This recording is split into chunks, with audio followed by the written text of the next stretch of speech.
On my far right, we have Shelby Knox.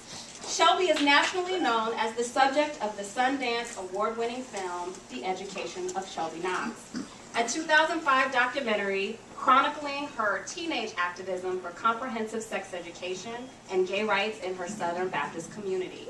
Shelby has never been one to throw in the towel. Right, and to my direct right, in this corner, we have Miriam Mimi Madrid. Mimi is the Youth and Reproductive Justice Programs Coordinator at the Colorado Organization for Latina Opportunity and Reproductive Rights. She is a queer Latina committed to positive change in Latino families and communities. She's ready for a barn burner tonight. So here are a few questions to get you all started. What, in your opinion, is young people's place in the reproductive justice movement? What do you think about the often expressed idea that young people don't care about Roe or reproductive justice in general? How are young people engaging in reproductive justice, and how does it differ on the local and national level? Contenders, are you ready? Thanks, Sam.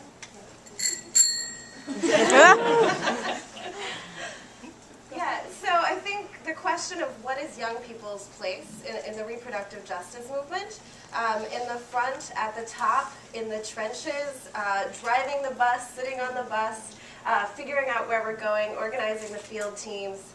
I think that a lot of people say you have to work your way up. Young people should be a little bit more respectful, you know, keep a little bit quiet. But that's not how this movement works, and that's not how the young people that I travel across the country and speak to and work with feel, because this is our movement and we are in control of it.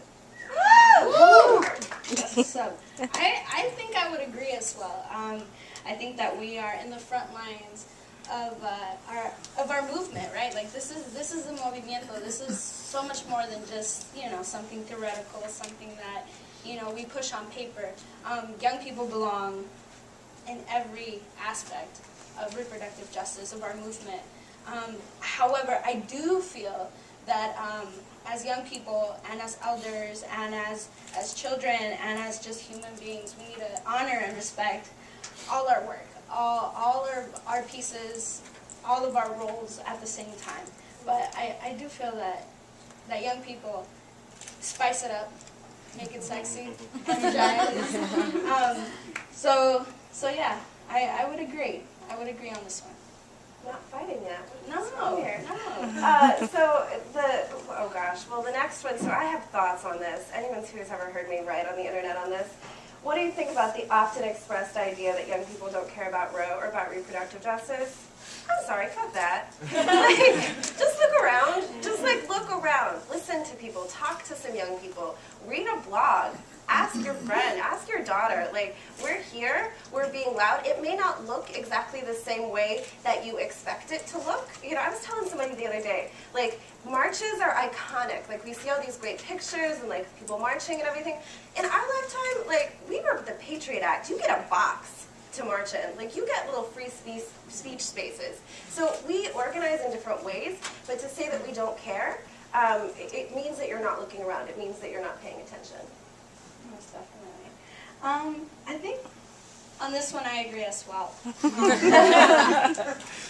Is this a debate? What is this? Are we on the same team? What happened? No fighting. I also agree, but I also think that yes, we are part of the movement. Yes, we are leaders. But I also feel that many young women of color, many disenfranchised communities do not know about reproductive justice, do not know about Roe versus Wade. I had no idea who Roe was.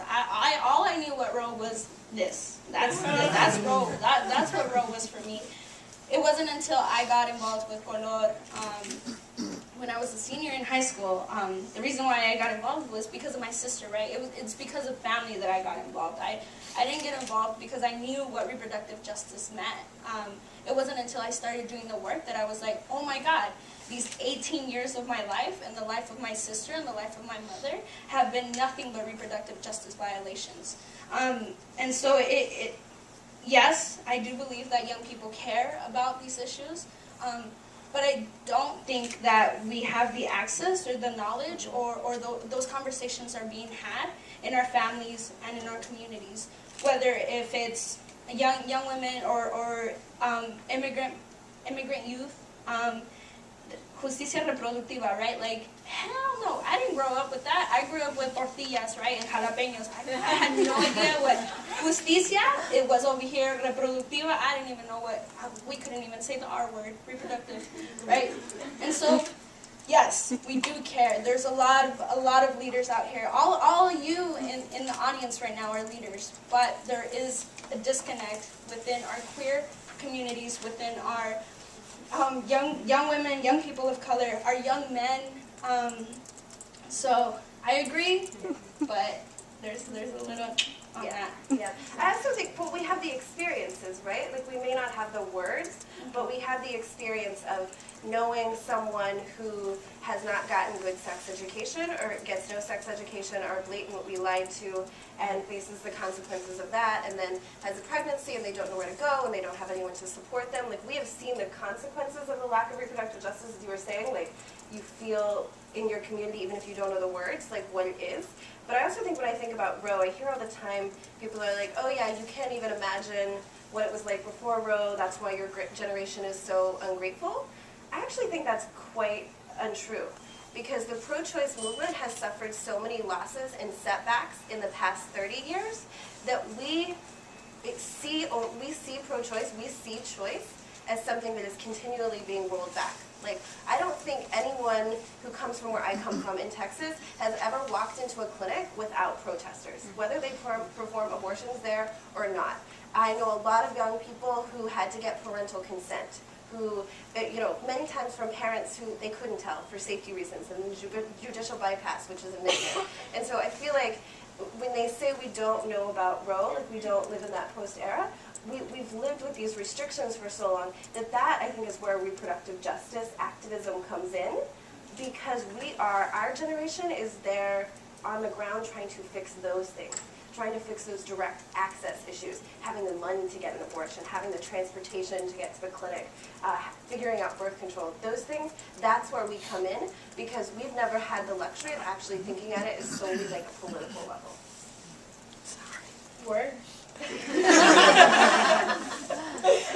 So how do you see young people engaging in reproductive justice? And I want to ask you, how do you have those conversations with those people in the queer communities, in the marginalized communities? You're saying it's harder to start those conversations, they're not happening. How do you start them, and then what do you see the results being? Most definitely.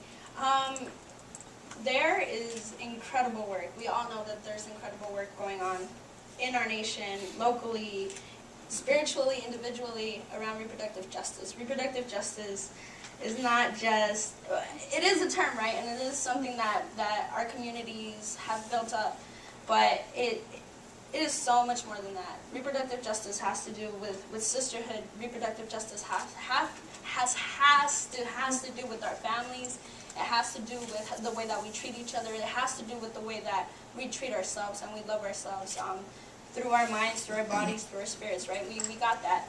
And I think that that's the way that we need to continue the conversations and extend those conversations into our communities and into our families, talking to our sisters, talking to our brothers, to our mom, our abuelitas, our grandma, like getting that knowledge, that struggle, that fierce love for survival and for ourselves, for our communities. That needs to happen, right? Like being able to talk to an individual through all the intersections of that individual, right? Hell yeah, I'm not just a queer woman, right? I'm a Chicana, right? Maybe right now, maybe if I jump over here, I'm Latina, right? But don't ever call me Hispanic, but right? So it's like all these identities, right? And how do you connect to people individually to change families, to change cycles, to change centuries of oppression. Centuries. Like, our indigenous people, oh my God, don't even get me started, right? It's just a continuous cycle that we have to understand that reproductive justice doesn't only live on our campuses. It doesn't only live on our capital. It doesn't only live in those areas. It has to live in our hearts. It has to live in our families, and it has to live for our brothers and sisters. So. All right, I'll say a word. So we have one more minute, evidently. So when you're talking about that, living in our hearts, what do you see as the most vital, talk about Color and the vital work that's going on in these communities? Like, give us some examples. Hell yeah. I want to give a shout out to all the incredible people that we know who are doing amazing work. My sisters. We got my sisters working peer education, doing online young women of color, educating young people, educating other young women, right? We have the Brown Boy Project. Y'all should check them out. Super fly, sexy, beautiful women, trans, people of color. We also have,